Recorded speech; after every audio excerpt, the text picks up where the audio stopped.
తెలంగాణ సంస్కృతి సంప్రదాయాలకు ఒక ప్రతీకగా నిలిచేటువంటి తెలంగాణలో బోనాల జాతర అయితే ఈ సంవత్సరం 13వ తారీఖు జూలై 13వ తారీఖు నుంచి ప్రారంభం కానుంది. అయితే బోనాల జాతరకి ప్రతి ఊరు వాడ ప్రతి గల్లీ కూడా హైదరాబాద్లో ముస్తాబవుతుందనే చెప్పుకోవాలి. అయితే ఎంతో భక్తి శ్రద్ధలతో అమ్మవారికి బోనం సమర్పించుకొని అమ్మవారిని దర్శించుకొని ఆ తర్వాత అమ్మవారి మొక్కులు చెల్లించుకుంటూ ఉంటారు. సో ఈరోజు మనం ప్రస్తుతం సికింద్రాబాద్లో ఉన్నటువంటి ఉజ్జయిని మహంకాళి అమ్మవారి ఆలయంలో అయితే ఉన్నాము. మనతో పాటు బోర్డు సభ్యులు కూడా ఉన్నారు.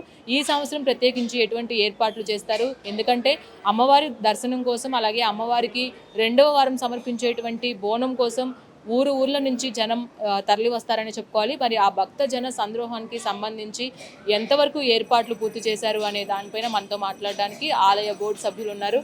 సార్ చెప్పండి, ఈ సంవత్సరం ప్రతి సంవత్సరం కూడా ఎంతో లక్షలాది మంది భక్తులు ఇక్కడికి చేరుకుంటారు.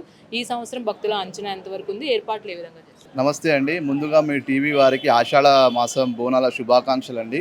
నా పేరు గుండెలి దేవి వరప్రసాద్, డీసీ సెక్రటరీ, ఉజ్జయిని మహంకాళి ఆలయ ట్రస్ట్ బోర్డు మెంబర్ మేడం. గత ఏడాది అంచనా 25 లక్షల మంది అమ్మవారి దర్శనం మేరకు వచ్చారు. వివిధ జిల్లాల నుంచి వివిధ ప్రాంతాల నుంచి వచ్చారు. మరి ఈ సంవత్సరం అంతకన్నా పబ్లిక్ పెరుగుతుందనే ఆశించవచ్చు. ఎందుకంటే ఇప్పటికే మేము అందరం రివ్యూ మీటింగ్లు పెట్టుకున్నాము. అందులో అందరూ భక్తులు చాలా దగ్గర నుంచి రావడం జరుగుతుంది.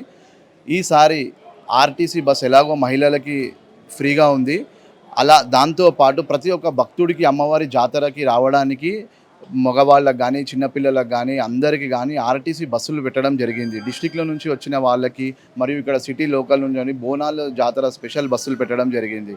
మరియు దాంతోపాటు గత ఏడాది 5 క్యూ లైన్లు పెట్టారు. ఈ సంవత్సరం ఇంకొక 2 క్యూ లైన్లు పెంచే అవకాశం ఉంది. దాని మ్యాపింగ్ అంతా చేస్తున్నాము, ఎక్కడి నుంచి ఎలా రావాలనేది.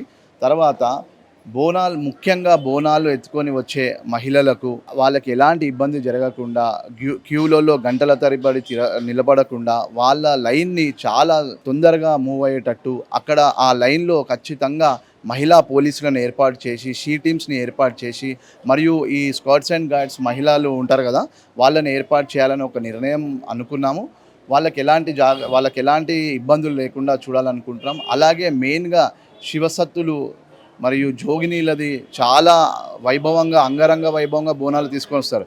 వాళ్ళకు కూడా ఈసారి మంత్రి గారు చెప్పారు, వాళ్ళకి ఎలాంటి ఇబ్బంది జరగకుండా వాళ్ళు మన సంస్కృతిని కాపాడే విధంగా వాళ్ళు ఎంతో ఉపవాసాలతో వచ్చి 3 అంతస్తుల బోనము 4 అంతస్తుల బోనం అలాంటి పెద్ద పెద్ద బోనాలు తీసుకొని వాళ్ళు వస్తారు. వాళ్ళకి ఎలాంటి ఇబ్బందులు జరగకుండా వాళ్ళకు కూడా సపరేట్గా వాళ్ళు వచ్చేటప్పుడు సపరేట్గా వాళ్ళకి రోప్ లైన్ వేసి వాళ్ళని సులువుగా గుడిలోకి తీసుకొచ్చి అమ్మవారికి బోనం సమర్పించే ఏర్పాట్లు, మరియు అలాగే చిన్న పిల్లలకి కానీ ముసలి వాళ్ళకి కానీ ఎవరైనా హ్యాండిక్యాప్స్ వచ్చే వాళ్ళకి ప్రతి ఒక్కరికి మంచి క్యూ లైన్ పెట్టి వాళ్ళకి బ్యాటరీ వెహికల్స్ పెట్టి అక్కడి నుంచి గుడి వరకు తీసుకొచ్చే అవకాశం ఉంది. మరియు మెడికల్ సిబ్బంది కూడా ఈసారి ఒక 5 అంబులెన్స్లు వివిధ చోట్ల పెట్టి అక్కడ కంపల్సరీ మన అంబులెన్స్లో ఒక కార్డియాలజిస్ట్ డాక్టర్ కానీ ఇట్లాంటి కొంతమంది డాక్టర్స్ ఉండేటట్టు, వాటర్ క్యాంప్స్, ఇదంతా ప్రతి లైన్లో నీటి సరఫరా చాలా అవసరం. అట్లా ప్రతి లైన్లో కంపల్సరీ వాళ్ళకి ఈ నీటి సరఫరా అందించాలని చూస్తున్నాం. ఎవరికైనా సరే గంటలోపు దర్శన భాగ్యాన్ని కలిగించాలనే ఆలోచనతోని ఇవంతా వ్యూహాత్మకంగా జరుగుతుంది. రంగం టైంలో కూడా ఎక్కువ మంది భక్తులు వచ్చే అవకాశం ఉంది. ప్రత్యేకించి ఆ 2-3 రోజులు కూడా ఎంతో ప్రాముఖ్యత ఇక్కడ అందరూ. అప్పుడు వచ్చేటప్పుడు సామాన్య భక్తులు ప్రతిసారి కూడా ఇబ్బంది పడుతున్నారు ఈ విఐపి ప్రోటోకాల్ వల్ల అనేది. మరి విఐపి దర్శనాలు ఏమైనా సపరేట్గా చేయించుతారా, దానికి ఏమైనా స్లాట్స్ ఏమైనా పెట్టుకుంటారు? నిన్న కొండా సురేఖ మేడం గారు క్లియర్ కట్ ఈక్వేషన్ ఇచ్చారు. కొండా సురేఖ మేడం గారు మరియు మా doctor Kota Neelima garu Sanath Nagar incharge TPC vice president garu కూడా క్లియర్గా ఇన్స్ట్రక్షన్ ఇచ్చారు. మనకి ప్రతి ఒక్క భక్తుడు విఐపీలు అంటే కొంచెం క్యూ లైన్లో వాళ్ళకి ఆ టైం కేటాయించి ఆ టైంలో వస్తారని, ఏ భక్తుడినైనా విఐపీ లాగానే ట్రీట్ చేయాలనేది మాకు ఒక ఆదేశం. మా బోర్డు సభ్యులు కూడా ఎక్కడైనా భక్తులు ఇబ్బంది పడుతుంటే మేము అక్కడికి వెళ్ళిపోయి వాళ్ళ ఇబ్బందిని మేము తీసుకొచ్చి దర్శనం చేపిస్తాం. అట్లా ఏం లేదు, అమ్మవారి దగ్గర అందరూ సమానులే. ముఖ్యమంత్రి గారిది షెడ్యూల్ ఇంకా మాకు తెలియదు, తెలిసినప్పుడు చెప్తారు. జై మాతాది.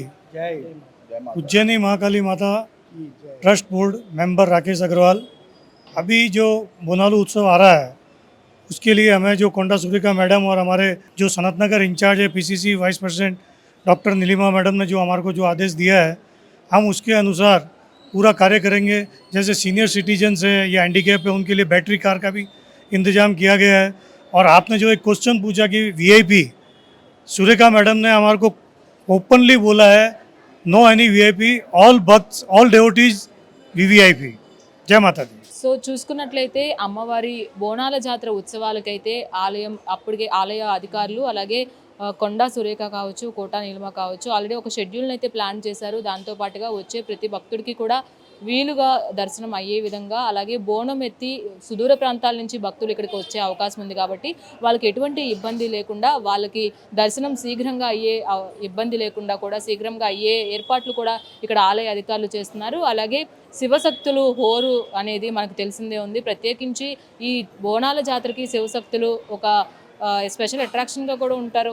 వాళ్ళు వచ్చే టైంకి వాళ్ళకి కూడా ఎటువంటి ఇబ్బంది లేకుండా ఈ సంస్కృతి సాంప్రదాయాలని కాపాడే విధంగా వాళ్ళు ఒక మెయిన్ మనకి నిలబడతారని చెప్పుకోవాలి. వాళ్ళకు కూడా ఎటువంటి ఇబ్బంది లేకుండా వాళ్ళకి కూడా దర్శనం శీఘ్రంగా అయ్యేటట్లు చూస్తున్నారు. అలాగే ముఖ్యమంత్రి రేవంత్ రెడ్డి ప్రతి సంవత్సరం లాగే ఈ సంవత్సరం కూడా అమ్మవారికి పట్టు వస్త్రాలు సమర్పిస్తారు. అలాగే రంగం భవిష్యవాణి చెప్పే టైంలో కూడా భక్తులు ఎక్కువ మంది వస్తారు కాబట్టి అప్పుడు కూడా ఆలయ ప్రాంగణంలో ఎటువంటి ఇబ్బందులు లేకుండా చేసే అవకాశం కూడా ఉంది. అలాగే ఈ సంవత్సరం ప్రత్యేకించి ఈ నెల రోజుల పాటు ఆషాఢ మాసంలో జరిగేటువంటి బోనాల జాతరకి ఉజ్జయిని మహంకాళి అమ్మవారి ఆలయం అంగరంగ ముస్తాబవడానికి రెడీగా ఉంది.